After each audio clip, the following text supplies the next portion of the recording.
Formula E is racing with reason, connecting the world of competitive street racing, tech and sustainability. But what does a racing championship have to do with sustainability, and what role do the racing teams play? To dig a little deeper, we caught up with Formula E CEO Jamie Reigle and Jen Babington, Operations Director of Envision Virgin Racing, to chat about the positive impact motorsport can have and how teams are playing their part. Why is it important that championships like Formula E, as a global sport and the partners involved, keep raising awareness of those global issues? Well, Formula E is a motorsport, of course, but we're a motorsport that is a little bit different than others, right? We were founded with this purpose of driving awareness around climate change, right? So it's the intersection of the racing, if you will, and the reason. This is a sport that is grown up as a result of seeing that there is, an opportunity for incredible racing and really exciting. And this isn't like one guy wins every time and you just watch him do the parade lap around. This is proper wheel-to-wheel racing and doing so in a way that is having the least impact on the planet as possible.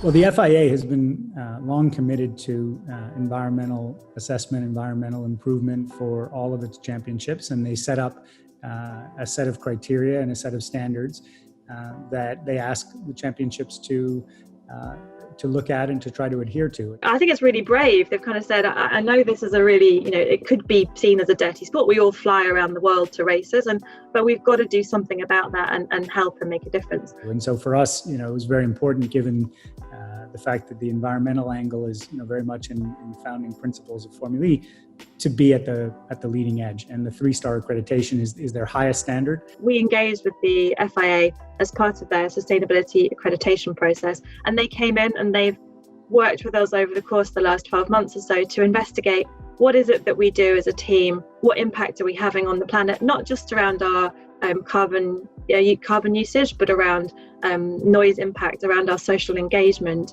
around kind of a whole wide breadth of things. And then at the end of it came out with our 3-star accreditation, the third teams that we podiumed, which I was pleased about. It's inspired me because obviously, with a small team like Formula E teams are, with everyone doing multiple jobs, the kind of stuff we all end up doing, I really appreciated having that bank of experts as part of the FIA. For people that don't know, I think it's important to say that being one of 3 teams to do that's not just within Formula E, that's one of 3 teams in motorsport, so it's a huge deal. And I want to congratulate Envision Virgin Racing team for achieving the 3-star status of the FIA Environmental Accreditation Program, the greenest teams in the greenest grid, which is Formula E. It has been certified as carbon neutral and become the first motorsport team to sign the United Nations Sport for Climate Action Framework. So then you go, okay, why are we doing it? So we don't have and we're not a manufacturer, we don't have cars to sell. So we're going around the track really, really fast. Cool, we're getting loads of exposure. It's really interesting.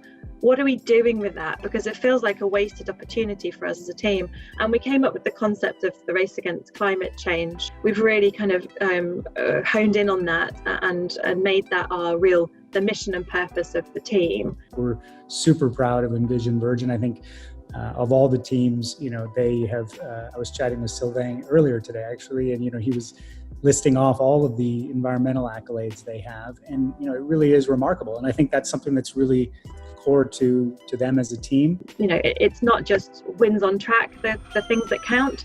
The whole team is behind the sustainability messaging that we have, and the importance of that and the impact that we're having. So it was really nice to get everyone behind it and have the team behind it. Each year, each season, we hold race against climate change events. We got all these people together, and what was so inspiring from listening to their stories were they were kind of saying all the stuff that we know. It's really hard. There's loads of problems in the world, but we can make a difference. We have an opportunity right here, and let's be really positive. Let's work together. Let's lobby government. Let's transition to EVs. This is a really simple thing. Let's eat less red meat. All the stuff that we all know, not just listening to business leaders and leading climate scientists talk about the problems, but listening to the people whose planet, they're going to inherit the problems that we're creating, and listening to them wanting to help us to make a change. The beauty of sport is it's about competition. The teams compete on the track, of course, and they want to be crowned Formula E world champion. But equally, pushing each other in the commercial areas, environmental areas, that's a great thing, right? I mean, that's what competition's all about, and we all get better as a consequence. I'm going to approach somewhat of an elephant in the room and try and take it back to people that maybe don't have as much of an investment or an interest in the sustainability subjects. But why Formula E as a motorsport, teams flying around the world, driving around a track, can have an impact, a huge positive impact on global issues like air pollution, climate change? How can people connect the dots? So we're using the excitement of motorsport and the thrill, everything that people love about watching racing, to tell stories around climate change and around the importance of a shift to electric mobility. So, that's why we exist, and we're not shy to lean into that. And, we think that that's something that's core to our DNA. And frankly, what you're seeing is other sports, not just motorsports, other sports are more conscious of environmental issues and are making that push. So we see ourselves as a leader in that regard. And we believe that those two can live very comfortably together. So if you then look at the type of stuff, what's this as a race series achieving? The chassis is fixed, we can't change the aero on it. So this is a software race. It's about how to make your powertrain more efficient and how to get the battery temperature right to make them go faster and win. So all of the work that we're doing as a series with the OEMs, with all the manufacturers, that will trickle down into the road cars of tomorrow. So I think from both sides, the event side, it's as sustainable as it can be. Where it's not, we offset. Not ideal, but we're committed to year on year reducing it. And then the tech that we're producing within the cars will have a direct impact on the cars that you and me are going to be driving in 3, 4, 5 years time, all of which make them more efficient, therefore using less of the planet's natural resources. Therefore, brilliant, the hockey stick goes the other way, and all of a sudden we're kind of compounding the good that we're doing. I call it guilt-free motorsport. Yeah. There are people that watch it and will happily say, even though they watch it, just stick to racing. I don't want to talk about sustainability. I don't want to talk about climate change, just stick to racing. But it's increasingly important for everything, every culture, every sport, every whatever, to be talking about these issues, because they're not going to discriminate. It's going to affect all of us at some point.